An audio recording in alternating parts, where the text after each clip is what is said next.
Okay. Ladies and gentlemen, guys, it is such a pleasure and an honor to be here. We have Ronnie in the house. We have Jennifer from Seattle, Yaakov Levine, my old friend, tuning in from LA, Maxime from Chicago, Eleonora from, I think, New York, Queens, maybe. Am I right? And Yes. let's see who else tunes in as we go on. So I'm very excited to be here with you today on the holiday of 420, and I'd like to share with you some ideas about drugs and Judaism. We're going to try to go into some of the Talmudic sources uh, for or against drugs, and then hopefully some Kabbalistic sources as well. And hopefully we'll come out with a deeper understanding into the idea of highs in life, as well as um, what true joy is all about. So, if with your permission, I'm going to share my screen, and I definitely am very, very happy to get some participation. So please feel free to jump in at any time. Okay, you guys ready? Can everyone see that? Okay, good. All right. So Jews and drugs go way back. They go really far back, and just in recent history, we have this quote from President Richard Nixon speaking to his chief of staff. You know, it's a funny thing. Every one of the bastards that are out for legalizing marijuana is Jewish. What's the matter with the Jews? I suppose it's because most of them are psychiatrists. Good old Richard Nixon. It's really a weird time. Oh, I'm not muted. Shit. Nice, Dan. Okay. So, but the truth is it goes back even further. And I'm going to share with you some sources that you might find interesting. So, in the list of the spices that are burned in the incense in the temple, in the various daily services, there was incense burned in the temple. On Yom Kippur, there was incense burned in the temple. And one of the spices is called K'nei Bosim. K'nei Bosim is translated often as a fragrant reed. The word kaneh, means a reed. But some point out that there's an interesting connection between the word K'nei Bosim and the word cannabis, as one anthropologist pointed out. It's astonishing the resemblance between the Semitic canvas, right? The word canvas comes from Hebrew, and the Scythian cannabis led me to suppose that the Scythian word was of Semitic origin. These entomological discussions run parallel to arguments drawn from history. The Semites could also have spread the word during their migration through Asia Minor. So it's definitely possible, according to some anthropologists, that the word cannabis comes from the Hebrew k'nei bosim, which was one of the spices burned in the temple incense.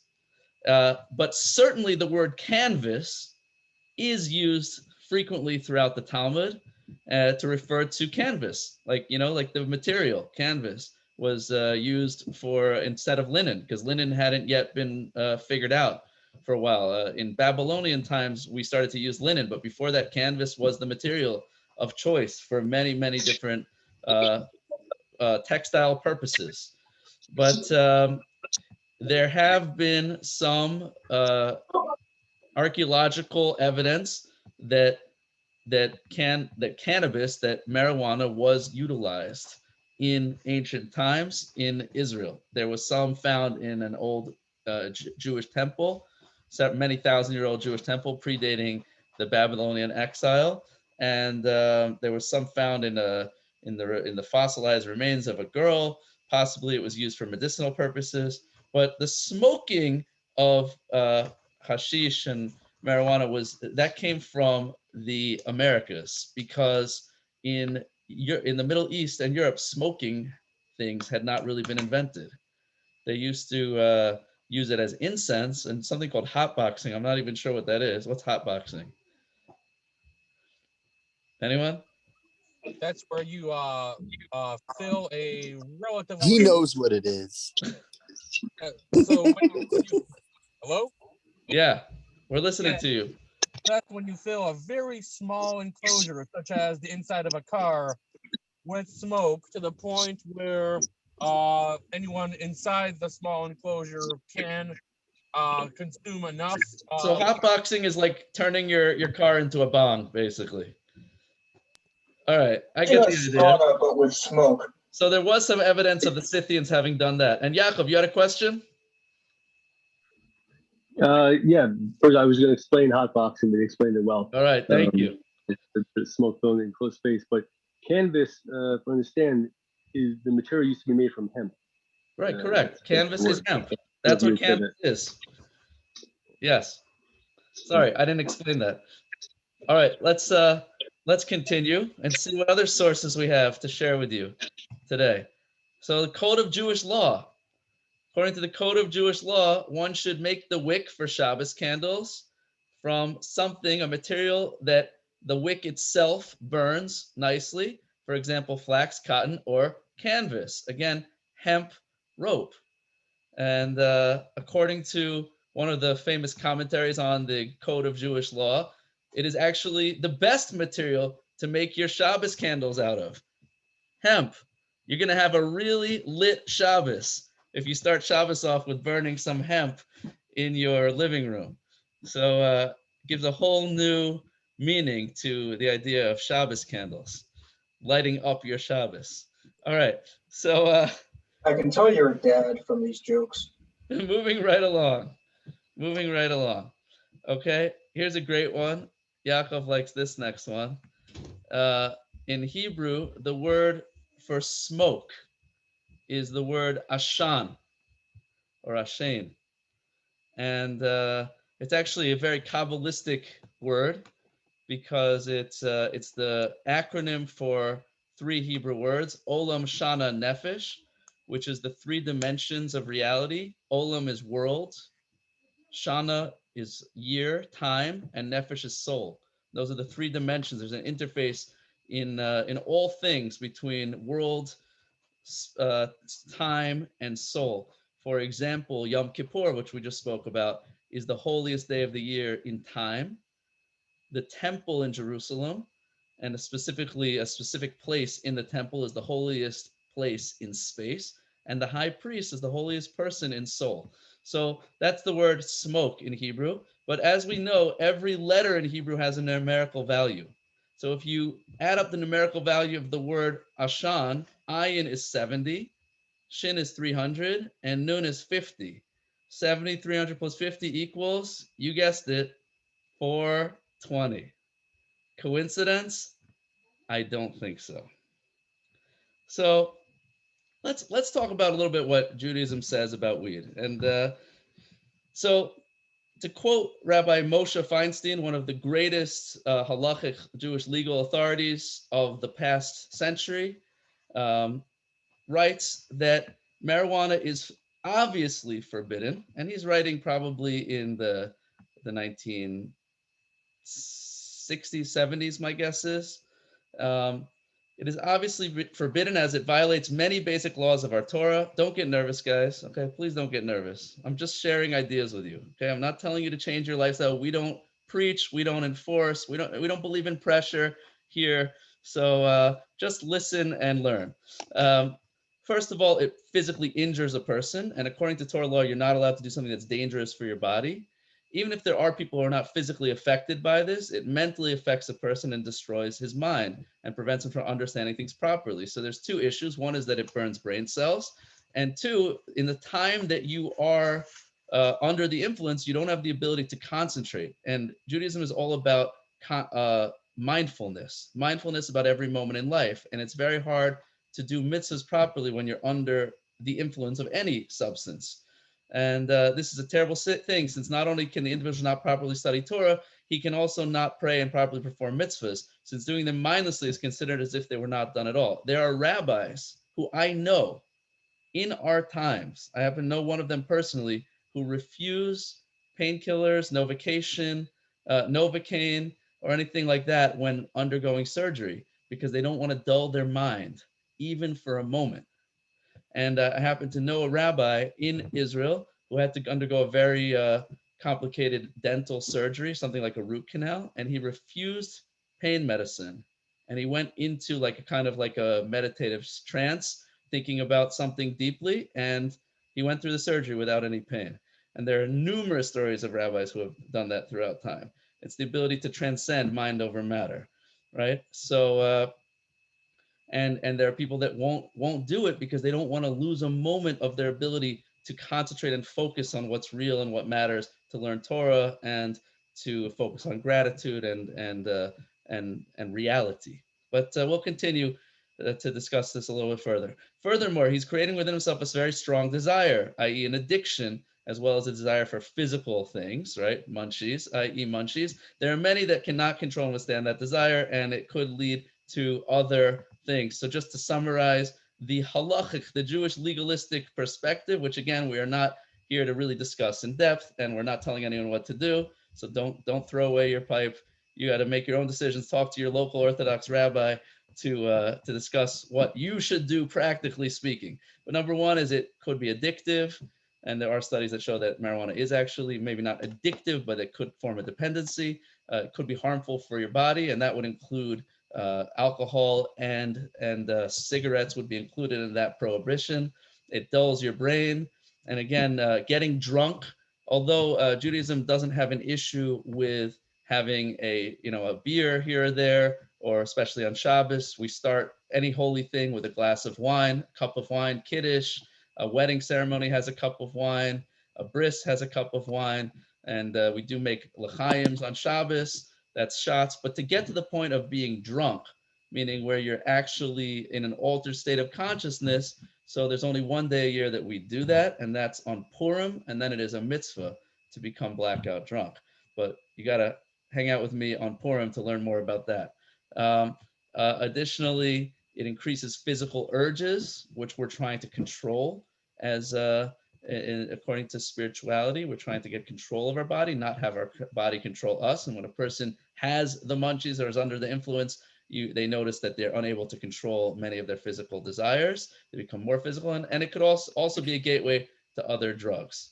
So why do people do drugs?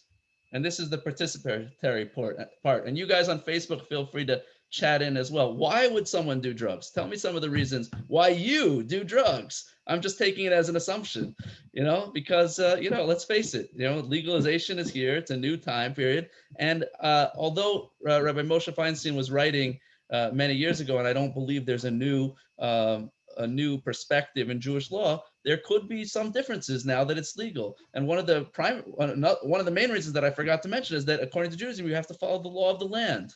So if it's illegal in your country, so you can't break the law. But perhaps there are other opinions out there that I'm not aware of. So guys, why do people do drugs? Let's hear some reasons. Unmute and call it out, or type it into the chat. Hi, Rabbi. How are you? Hey. So I think. Well, it's actually. I think one reason why people may do drugs is to escape from whatever they're dealing with. Wow, did you see that? Did you see how I just did that? I put it up on the bullet point. That was an accident. Didn't mean to press that. So, That's funny. That's so cool. So one reason that people might do drugs is to escape from their reality, to escape from whatever is going on in their life that's negative.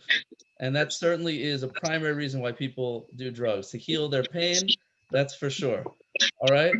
Another possible reason. Hey, Mike, good to see you. Another possible reason could be to look cool. Maybe included in that is to party and to have fun. Right? So it could be that one reason for doing drugs is to have fun, to party. Sharpness of clarity. Didn't know about that one. I thought it was the opposite. But some people, is that true? Some people have clarity. Do you mean like what people are writing? Expanded consciousness expansion, inspiration, depends on the drug, right? And I know now that they have with dispensaries. I actually drove past the dispensary this morning. There was a line going out the door. So I know they have different types now. So another possible reason that no one mentioned is for pleasure, relaxation, right? Just like, drinking a beer at the end of the day or watching Netflix to unwind.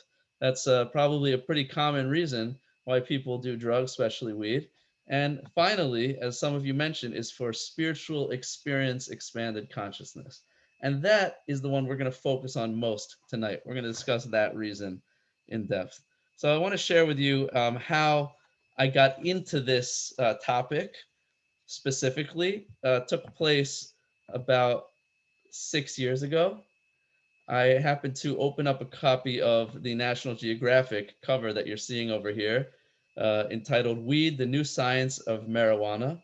And they had an article in there called High Science, where, as you know, Jews, of course, have always been into experimentation and new ideas. So it happens to be that the leading country in the research of marijuana and medical marijuana specifically uh, is of course Israel.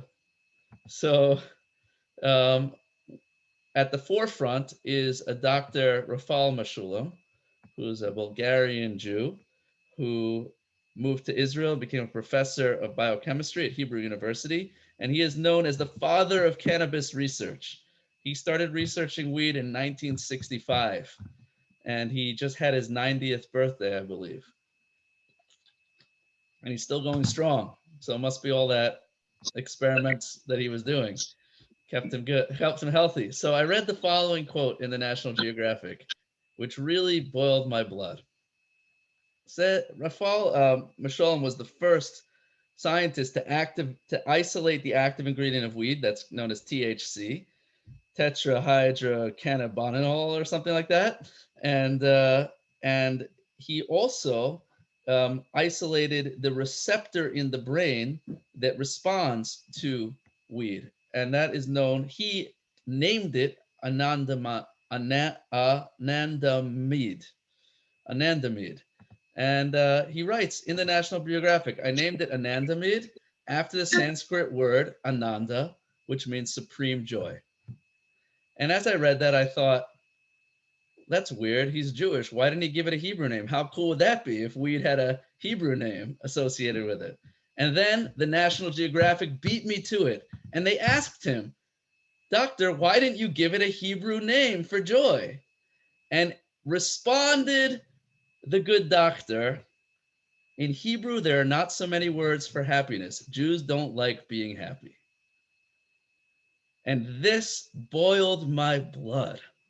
And I decided to write a letter to the editor of the National Geographic. I do not know if they ever published it, but it also gave birth to an article on Aish.com called Marijuana and Jewish Joy. Feel free to Google that. I'm going to sharing with you a lot of the content from that article right now. So that really, really bothered me. And one of the reasons it bothered me so much is because one of the examples often given to describe Judaism's uniqueness is that in various cultures around the world, you find in the language, you can learn a lot about the values of the society.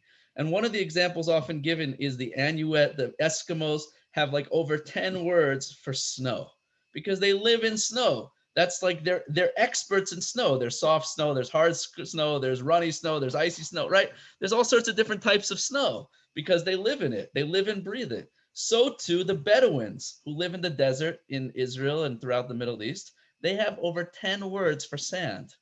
10 different words for sand. All different types of sand. Again, you have hard sand, soft sand, wet sand, different that's their reality.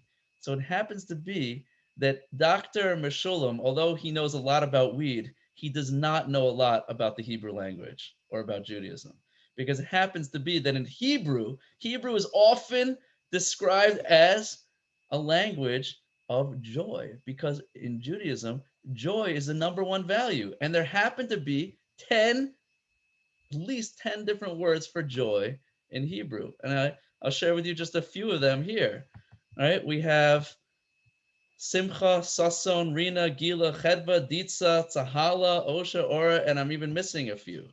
So that's what I came up with today. So there are over 10 words for joy in Hebrew because it's such a foundational part of Judaism. So I want to share with you just a few different Torah sources about the importance of joy. And then I want to kind of go deeper into what real joy is and why I think the professor got it totally wrong. That a high is a high. There is nothing to do with happiness or joy in a drug high. And I want to talk to you about real highs are all about, what real joy is all about, and hopefully we'll discuss natural spiritual highs and how to get them and what to do with them. So, says the Torah itself, our first source, all these curses, all the bad things throughout history will come upon you because you didn't serve God with joy and gladness of heart. There you have it, a primary source in the Torah that says all bad things happen to you because you're not happy. Okay, let's continue in the sources. As it says, King David says in Psalms, in Tehillim, serve God with gladness, come before him with joyful song. And if you read the book of Psalms, it is over and over and over again, different verses that express joy and different expressions of happiness. Now, here's a source from the Talmud. The Talmud says that the divine presence of prophecy, prophets, in order to receive prophecy in ancient times, had to go into a meditative state and needed to be intensely happy. So there used to be musicians that would play music around the prophetic schools and academies in order to help the prophets get into an ecstatic state, in order for the divine presence, the Shekhinah, to dwell upon them, in order for them to get prophetic insight. The divine presence only rests upon someone in a state of intense joy, says the Talmud. Now, the Hasidic teachings focus primarily on joy, and probably one of the most famous to talk about this is Rabbi Nachman of Breslov, although he is not unique. All the Hasidic teachers talk about the importance of joy. It is a great mitzvah, a commandment or a good deed to be in a state of joy always. Mitzvah gedola lios besimcha tamid. And it was even made into a song.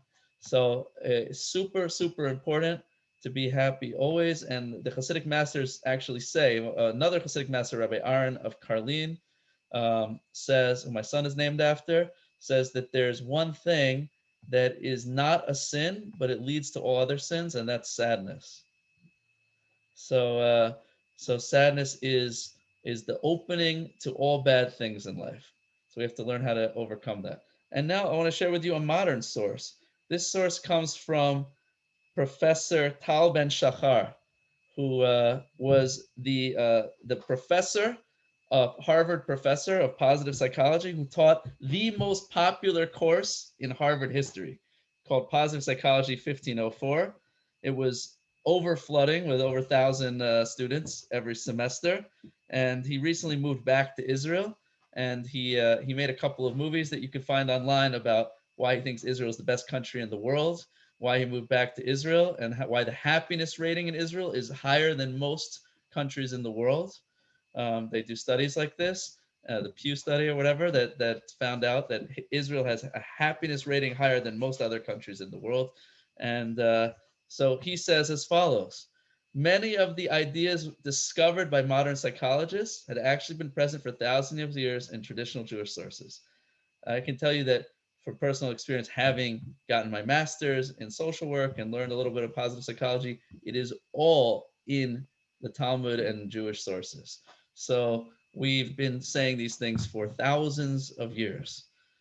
Okay, so that is a little bit of background. So let's just see a few other ideas, and then we will take off the screen share, and I'll try to share a little bit of Kabbalistic ideas with you a little bit more informally. So, as fun as drugs may be, according to Judaism, that ain't real joy. What is the definition of real joy? What's the definition of happiness? How do we define joy in life? So if we look at the most common word for happiness in Hebrew is the word simcha. And there's two interesting things we can learn about the word simcha. One is that it shares the same letters as the word in Hebrew machshava, which means thought. Because we know that happiness does not have to do with what you have, right? The Hebrew word English word happiness comes from the Latin word happenstance, which means luck. In the West, we think happiness is something that you're lucky to get. If you're lucky, you'll be happy. If you have the right car, the right bank account, the right spouse, the right house, the right job, then you might be lucky enough to get happy. But Torah says no. Simcha is in your mind. Happiness is in your mind. It's all about your attitude about what you have. As it says in the Talmudic teaching, Pirkei Avos, who is a rich person? Someone who's happy with what they have. So true happiness is focusing on the positivity in your life. So lesson number one is that joy takes place in your mind. It has to do with your attitude. And number two, the word simcha is related to the Hebrew word semach, which means growth. True joy comes from growth. So I want you to think about moments in your life where you have achieved true joy, true bliss. And you got to think a little bit harder than, those drug experiences, those parties. They are fun. That's a good word for it. They're really fun. But if you want to think about true joyful experiences, some of you might not even have had them yet. But I'll tell you what I think about. I think about my wedding. I think about having kids. I think about those graduation moments when you've accomplished something really, really hard. I look forward to marrying off my kids, to having grandkids. True happiness comes from achievements in life, overcoming challenges, working hard, fulfilling your purpose, learning, growing, accomplishing. Think about a doctor in an emergency room. What type of feeling do you think a doctor is going through while they're operating on a patient, saving someone's life? What do you guys think? What do you think that experience is? What emotions? What sensations? I think they're on pure adrenaline. Pure adrenaline. So they're like buzzed a little bit. They're exhilarated. Yeah, because like I've watched medical shows where like they interview trauma surgeons and they're like when the person comes in, they get a natural high, a rush of like it's on. Wow. So Lance shared with us that when surgeons are introduced to a patient in the emergency room, they get a rush of adrenaline, of exhilaration. How else do you think they feel when they're in there saving someone's life? They might feel tremendous sense of fulfillment, meaning, purpose, passion, joy. There's one thing they're probably not feeling, and that's fun. I don't think a surgeon would tell you, yeah, my job's really fun. Might say my job's really heavy, really meaningful, really important, but I don't think the word fun would fit into the lexicon. Why is that? So it happens to be in Torah, there is no word for fun. In Hebrew, in ancient Hebrew, biblical Hebrew, there's no word for fun. Why is that? Why no word for fun? Because if there's no word in Hebrew, that means the thing doesn't exist. That means that thing is not real. That means that thing isn't really a Jewish value. Because what's the definition of fun? I'm going to give you a definition of fun. Pleasure without purpose. Definition of fun. Pleasure without purpose. You guys with me on that? Agree? Disagree? Pleasure without purpose. It's the reward without the work. For example, right, if you climb a mountain, it's really hard. What do you feel when you get to the top of the mountain and you look out? You look out at the vast expanse of hills and valleys. You feel on top of the world. How do you feel up there? You feel elated. You feel high. That's a high. That's a high that came about because you worked for it. You earned it, right? What about your stoner friend who says, you know what? That mountain, that looks really tall. I don't know about that. I'm just going to sit down here. I'll stay by the car. I'm just going to light up down here. And so he's sitting by the car and he's going like this, right? He's got his legs up going like this. And you're at the top of the mountain and you're going like this also. And you're both chilling, but your experience is completely different because he's at the bottom of the mountain and you're at the top of the mountain. You've earned that experience. You deserve that experience of high. He didn't do anything for his. And therefore, that's fun. Yours is pleasure. You got that? You get the difference? Let's give another example. Hooking up at the party, right? Been there, done that. College frat party. What's the difference between hooking up at a party and a long-term committed relationship? I mean, it's all the same physical stuff, right? The answer is they're worlds away from each other. One, yeah. Because I think there's emotions involved in one, and just physicality involved in the other. Excellent. So the physical relationship at the party is purely physical. You don't even know the person's name. There's no connection. There's no emotions. I mean, there might feel like emotions, but it's not a real emotional connection. There's no spirituality. You don't know who they are. You're never going to see them again. But a relationship is an emotional connection that comes about not through the physical pleasure, because of the work and the commitment. A real long-lasting relationship comes along with it long-lasting pleasure. And that pleasure is the byproduct of hard work and commitment. So the goal of life is growth, which leads to true fulfillment and joy. True joy. Any questions on anything that we've said so far? So I have one for you. Rabbi, what's wrong with I hear everything that you're saying, I get it. It's not the meaning of life, but what's wrong with doing it once in a while? Come on, like a person's got to chill out sometimes, got to relax. So again, we're not telling anyone what to do, but the answer I think is simple, right?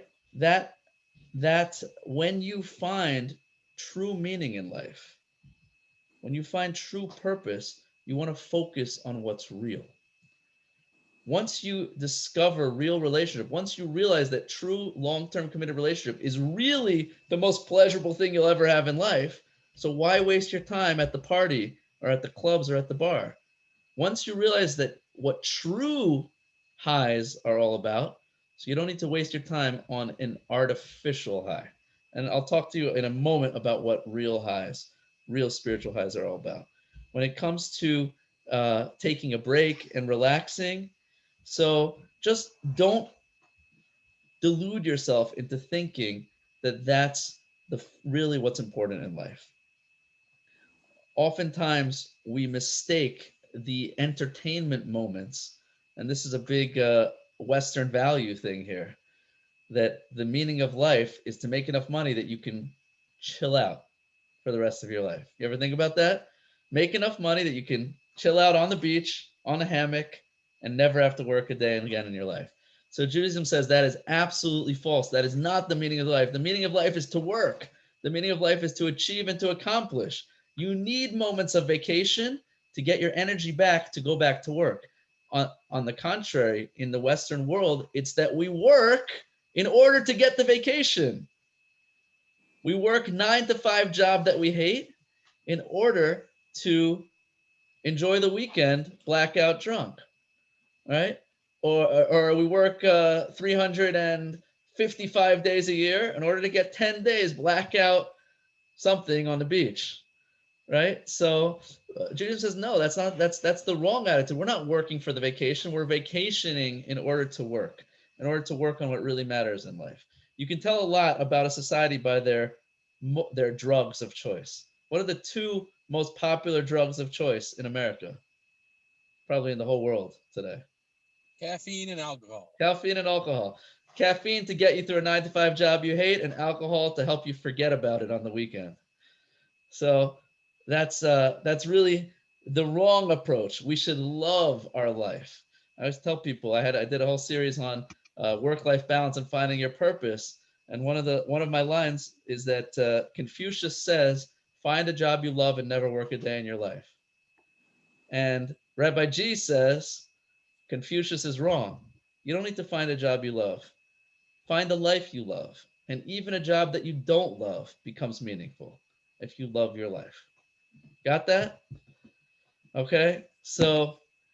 Um, so the problem is that when those escapes become the goal of your life, and that's when it borders on addiction. And the question is, are you getting through the day in order to toke at night? Are you waking and baking? Or is it a weekend binge? Then you know you've gone too far. If it's, here and there, so ask your local Orthodox rabbi if it's the right thing for you. But probably not the worst thing in the world, but I'm not advocating for or against. Now, what about other reasons for drugs? We mentioned escapism. So that's never good. And that's where addictions come from. When a person is trying to escape their pain and run away from reality, run away from their problems. And that's the same thing with all addictions, whether it's sex addiction, pornography addiction, food addiction. It's running away from the pain that is very real in your life. Adultery, right? These are all means of escaping our problems. And the Torah response to that is deal with your problems, go to therapy, heal yourself, and face your problems. And that's really why we have problems, is so that we can work on ourselves and fix ourselves. Everyone has trauma, some more than others, but to escape and avoid our problems only makes it worse. So we really have to get help and not turn to drugs or other forms of material pleasures in order to take us away from reality and fixing ourselves. Okay, but the last point, and this is really what I want to focus on, is bunch of you guys said that people do drugs in order to have a spiritual experience, and there's something very real to that. Native Americans utilized mescaline and peyote and magic mushrooms. I have a few students who were atheists, and then they came back to me, and after having done mushrooms, and they said, Rabbi, we believe in God. So there's definitely room for spirituality in the drug experience. So the question is that a positive? So let's look at one more source. So, Rabbi, I have a question. Yeah. So, do you think that there's a possibility that certain spiritual experiences when taking drugs can make a person closer to, but not only believing that there's a God, but believing that there is a way of religious life with God? Absolutely. A lot of good can come out of drug experiences. That doesn't mean that there isn't also bad that can come out of it, right? So let's ask again at the end if we haven't touched on it. But okay, so let's look at one last source. This is a source from Carl Jung, master of the primary disciple of Sigmund Freud, and he made an interesting realization in the 1930s, and he was embarrassed to write it because he thought that he would be ostracized. And only after the advent of Alcoholics Anonymous, which basically came up with the same solution to addiction as Carl Jung, did he then come out and teach and write this publicly. So he writes, the alcoholic's craving for alcohol is the equivalent on a low level of the spiritual thirst of our being for wholeness, expressed in the biblical language as the union with God. You see, alcohol in Latin is spiritus, as in wine and spirits. And you use the same word for the highest religious experience as well as for the most depraved poison. The helpful formula, therefore, is spiritus contra spiritum. Alcoholism is fixed with spirituality. So Carl Jung came upon a very unique idea, which is that the thirst for the drug of choice of an addict is really taking the place of a thirst for something much more profound, and that's a thirst for spirituality. And only when a person connects to spirituality does that addiction get cured. And that's what AA the 12 steps in depth discusses the need to let go and let God, to give over to a higher power, and to realize that that longing and that emptiness is really a thirst for connection to something deeper. So I'm reading a book for a while on 12 steps and Jewish thought and Hasidic thought, and it's a great book. It's called The God of Our Understanding, I believe, and Shai's Taub. yeah, by Charlie Shais Taub, Taub. right? Yeah, it's a great Okay. book, and he points out that the only difference between an addict and a regular person is that the addict has a harder time hiding from the pain of existential angst and spiritual thirst, and therefore they can't hide from it, so they have to drown out that pain. Most people most people can get through life never really thinking about the big pictures of who are we and why we're here, what life is all about. But he says for the addict, it's painful to feel this world. They feel the pain of disconnection from their source, and therefore they turn to alcohol. So says he that they're the most spiritual people, and that's why alcoholics and addicts often, when they recover, become incredibly spiritual people, because they always had that in them. Just that the rest of us are just very easily bribed by the simple pleasures of life, that we don't even think about the deeper questions. So I always thought that was really fascinating. So any questions on that point before we I move just on? made Yeah. a comment. What about I the commandment or the encouragement to get drunk on Purim and on Simchas Torah and on Passover? Simchas Torah, there's no mitzvah to get drunk. It's actually not. Most rabbis aren't so happy about it. Um, Passover is, there's a thing to have 4 cups of wine, but you're having them in the midst of a meal and over a long period of time. So the goal is not to get drunk. The goal is to make 4 blessings, which we always do on wine. Purim is a completely different experience, and you got to wait around till Purim to hear my talk on why we get drunk on Purim. Is it, can you smoke pot instead of drinking wine So for? I happen to know one rabbi who, for sure, I have been told permits and recommends for people that don't like to drink alcohol. I think personally that it's the wrong experience for Purim, because Purim, the reason we drink on Purim is not to have an elevated experience. It's to remove the inhibitions and the barriers. So it's not about getting high. It's about being real. That's my personal perspective. But again, ask your rabbi to find out what you should do when Purim comes around. Okay, so moving onward, I want to share with you a little bit of Kabbalistic insight into um, into highs, natural highs, spiritual highs, and what to do with them. And by the way, Rebecca, I see you're tuning in. You should be in the live Zoom class right now, which is happening. And if you want to know why Jews like smoking, you should have been here for the beginning of the talk, where we talked about some of the ancient biblical sources for weed. But make sure to watch from the beginning. All right, or listen to the podcast, guys. Everything will be uploaded to the the Gabriel Haran show, wherever podcasts are found.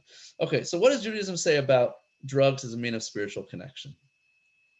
So I want to share with you one of my favorite Torah lessons, which you may have heard from me before, but it never gets old, because it's one of the most truest things. And when you realize this lesson and you internalize it, your life will be a different life.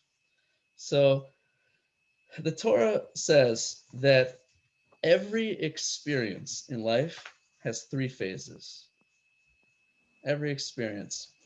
Phase 1 in the language of Kabbalah is that everything starts with a light, and that's called the first light, or the first greatness, or the first elevation. Then the light is taken away, and you get plunged into what's called the constricted consciousness, or smallness, or the first, or a state of darkness. She's here, ladies and gentlemen. Rebecca is here. All right, good. Good to see you. Hope you're sober. All right. So everything starts with a high, then it goes to a low, and then you're given the opportunity in the darkness to build back you're on your own to get back to that place of high, and then it becomes yours.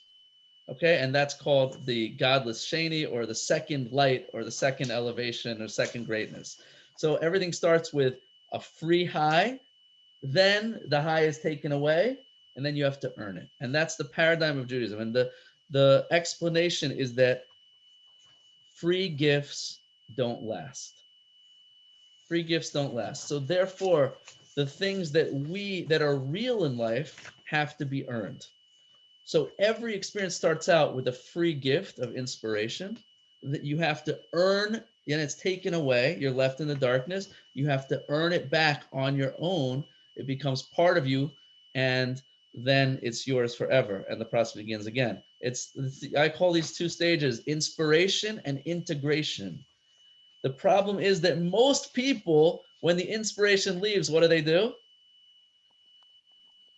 leave with it. They quit.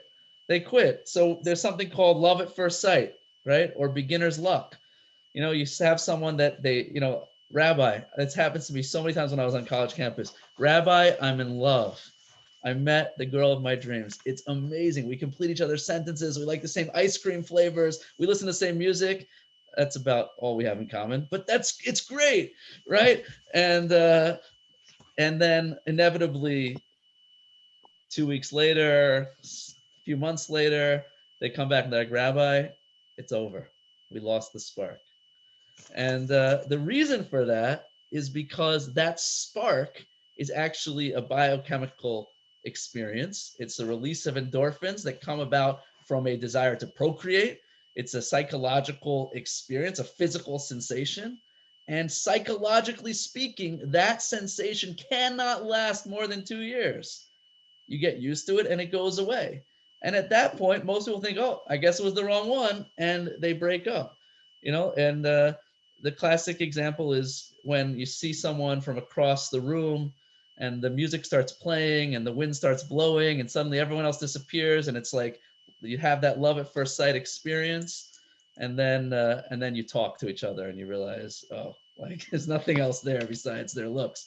But sometimes their looks are so good that you forget about the fact that they have no personality, and then you fall in love with them madly until the next morning. And that is the experience. So the question is, what happens then when you lose that experience of infatuation? So that is the opportunity to separate between the men and the boys, or the women and the girls. Is, do you stay with it? Do you put your money where your mouth is? Do you do the work to build the relationship, or do you drop it like an old hat? And the reality is, according to Kabbalah, that first inspiration is a taste. It's a taste of how good it could be in 10 years. 10 years of hard work, you're going to have an amazing relationship. But it takes that long. It's all about the commitment. The high never lasts. And every high is replaced by a low, right? Inevitably, every high with it comes a low. And the problem is that the more you get high, so it raises your bar of normal, right? Your low keeps getting lower. And now what used to be normal feels low, but it used to be normal. So we start to get, that's how addiction comes. It builds up a pattern that you get high, you fall back to where you were before, but now it feels low. Now you got to get high again, and more often and more frequently, in order to get you back to that state that's become your new norm. So I have a friend of mine, when I was a campus rabbi, one time my partner in crime was driving home to upstate New York one evening in the winter, and his car skidded and spun around 360 degrees on a 4-lane highway and came stopped at a dead stop facing the oncoming traffic. And he thought it was over. Thankfully, everyone else braked and he was able to turn around and get back on. He was really shooken up. And he said the next day when he woke up, he felt like he was on another planet. He was so happy to be alive. He realized he came face to face with death. And he was like, I took out the garbage this morning and I wanted to sing and dance and hug everyone. He said, just looking at my kids, like kids crying, I just was so happy to be alive. He said, everything was ecstatic. And I actually experienced this when I got out of the hospital from COVID, but that was not because I came face to face with death. I didn't. It was because I was high from steroids. But everything was ecstatic. It was amazing. And I remember I said to my friend, he's like, I'm never going to forget this. My life, I'm a new person. I said to him, mark my words, write it down, because in 2 weeks, it's going to be gone and life will be back to normal. And that's exactly what happened. Does that mean it was fake? No, it wasn't fake. It was real. He was really thankful to be alive. But if you want to internalize that gratitude, you have to work. You have to engender an attitude of gratitude. That's a lifelong expression of who you are. And that's why that's probably the primary goal of Judaism, is to teach us to be grateful for the good in our lives. And that's why the word Jew, Yehudi, means one who gives thanks, because that's our primary purpose in life, is to learn to be thankful for with what we have. So another way of expressing this is that a person, imagine a person going through the desert, through the woods on a dark, stormy night, and they don't have a flashlight, and they don't know how to map out their way. But every once in a while, there's a flash of lightning. And in that flash of lightning, they get clarity on the way to get to the next section. So what happens is they wait in the darkness. Then there's a flash of lightning. They get instant clarity. That's an inspiration. And then the clarity leaves them. They're left in the darkness. But it's in the darkness that they move across the forest. So the growth really takes place in the darkness. The inspiration, it just gives you direction and inspiration where you have to go. Yaakov, you have a question? Yes, I have a comment. Building on what you were saying very beautifully about the pattern of going from light to dark and then earning, that inspiration again, and that spark. So we understand that's the same paradigm of what we're going through now between Pesach and Shavuos. That's That right. We're Tzitz about to get Mitzrayim there. you're going to get there. I was going to ruin the question. All right, go for it. So one So of the Omer thank you, Yaakov, for taking me there. So one of the perfect and most quintessential expressions of this in Judaism and in the Torah is the journey from Passover until Shavuos. Passover took place on the 15th of the month of Nisan. We just experienced Passover, and then the Jewish people journeyed through the desert for 49 days until they arrived at Mount Sinai and received the Torah on the 50th day. So that journey is the journey from inspiration to integration. And I'll explain to you how that is. That according to Kabbalah, on Passover, the Jewish people were on the lowest level of impurity when they were almost the lowest level when they were in Egypt. They were on a very low spiritual level. According to Kabbalah, they were on the 49th level of impurity. And had they reached the 50th level, their souls would have been destroyed. They wouldn't have ever been able to get out of Egypt, out of the Egyptian slavery mentality. And the number 49 is significant because there are 7 aspects to the physical world, 7 days of the week, right? Number 7 is a number of the world of nature, 7 notes in a musical scale, 7 distinct notes, at least 7 distinct colors in the rainbow, 7 seas, 7 continents. Number 7 is 7 Harry Potter books. Number 7 is a very important number in Judaism. It represents the physical world. It also represents our emotional makeup. According to Kabbalah, we're made up of 7 different distinct emotions. And the number 7 times 7 is all the permutations of those 7 elements. So the Jewish people were lifted up on Passover from the 49th level of impurity to the 50th level of holiness. That's what took place according to Kabbalah on the night of Passover. We didn't deserve it. It was a free gift. We were totally disconnected from spirituality. We were lifted up to the highest level of spirituality and then dropped down into the desert. And we had to walk through the desert for 49 days and internalize that spiritual revelation, make it our own, make it part of our life until we finally arrived at Mount Sinai and received the Torah on the 50th day, which is the totality of all those expressions. And then it became ours. We received that level that we had on at Passover, and then at Passover when it was a gift, and then it became ours. So another paradigm that we have in the Torah for this is Shabbos. The Talmud tells us that on Shabbos, We received a higher level of soul, a higher level of consciousness, a deeper connection to who we are. Yet after Shabbos goes away, we lose that soul. We lose that connection. So what was the point of it if we lose it? So the answer is that it gives you a taste of who you really are, a deeper connection to your true self. And then you have the next 6 days of the week to earn it back, to internalize and make it part of your life, to integrate it. And then the next Shabbos starts on an even higher level of connection to self. That's why Shabbos is always expressed in twos. You have to keep 2 Shabboses. The Talmud says, if only the Jewish people would keep 2 Shabboses, immediately the Mashiach would come and the world would be redeemed. So it's all about connection to self. So the problem we have is that we are inspiration junkies. We live in a disposable generation. Movies, pure inspiration. You don't have to work for it. Reading a book like they used to do back in my day was hard work. You had to use your imagination, you had to use your eyes. It went slowly, but a book was an internal experience. Watching a movie is completely free. You don't have to do anything for it, and therefore easy come, easy go. But we run from high to high to high. We're always looking for the next high. That's why some people are so addicted to highs that they have to now do things that are, death defying, skydiving, and extreme sports because they need that thrill. They need that high.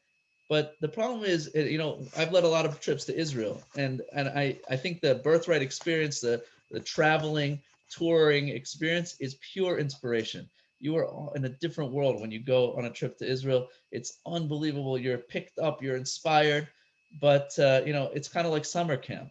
You're so into it. You love everyone's summer camp. The last day of summer camp, you're like, BFF, we're going to stay in touch. We're going to write every day. And then like 2 weeks into school season, you forgot about all your summer camp friends and you moved on with your life. It's the same thing with a trip, birthright trip. You're so inspired. You're in touch. They're chatting on the WhatsApp group. Everyone's in touch with each other. And after a few weeks, it's gone because the high fades. I had so many people on trips to Israel said, Rabbi, I want to learn Hebrew. I want to come to your house for Shabbos. I never saw them again when we got back to the States because the inspiration fades very quickly. It's too easy. So I want to share with you one last insight into how to hold on to inspiration. So natural highs are part of life.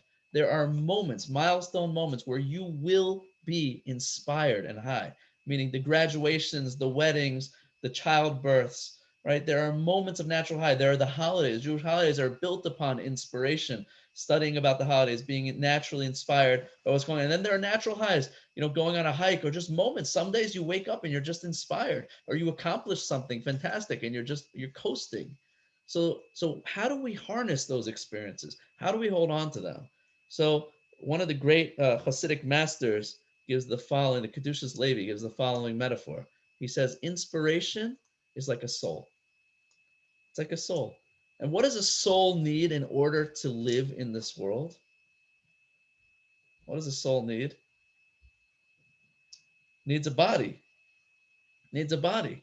So says the Kedushas Levi Yitzchak of Berdichev, says that in order to hold on to inspiration, you have to put the soul of inspiration into a body of action. So he recommends, as do many other sources, that true growth means harnessing the inspiration by putting it into small actions. And there's a Jewish custom that after holiday seasons, after Shavuos and after Simchas Torah, which are the 2 different holiday seasons, to take on something very small in your life that you're going to consistently do for at least 2 months. Take on something very, very small, to learn something for 5 minutes a day, to say a certain prayer, to give charity every day. It has to be something small and consistent. It's through that consistency that the inspiration lasts. And it's an unbelievable experience when you realize that you've actually held on to it and literally transformed into a different person. So that is my lesson for today.